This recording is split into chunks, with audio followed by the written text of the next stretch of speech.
இதில் பிரதமர் மோடி கலந்து கொள்ளும் பாஜக மற்றும் கூட்டணி கட்சிகளையும் கூட்டம் தற்போது நடைபெற்று வரும் நிலையில் இந்த கூட்டத்தில் முன்னாள் முதலமைச்சர் ஓ பன்னீர்செல்வம் பேசிக் கொண்டிருந்த போது திடீரென பாஜக நிர்வாகி அவரை பேச்சை நிறுத்த சொல்லிவிட்டு பாரத் மாதா கி ஜெய் என முழங்கியது பரபரப்பை ஏற்படுத்தியது.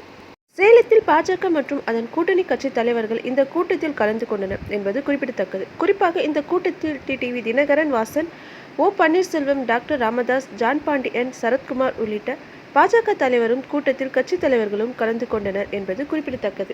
இந்த நிலையில் ஓ பன்னீர்செல்வம் இந்த மேடையில் பேசிக் கொண்டிருந்த போது தமிழகத்துக்கு ஒரே கையெழுத்தில் 11 மருத்துவக் கல்லூரிகளில் அரசாணை மூலம் வழங்கியது பாரத பிரதமர் மோடி தான் என்று அவர் பேசிக் கொண்டிருந்தார்.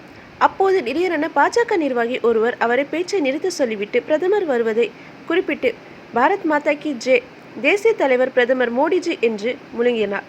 இதனால் பரபரப்பு ஏற்பட்டது. 11 மருத்துவக் கல்லூரிகளை தந்த ஒரே தலைவர், ஒரே பிரதமர் நம்முடைய திரு நரேந்திர மோடிஜி அவர்கள்தான்.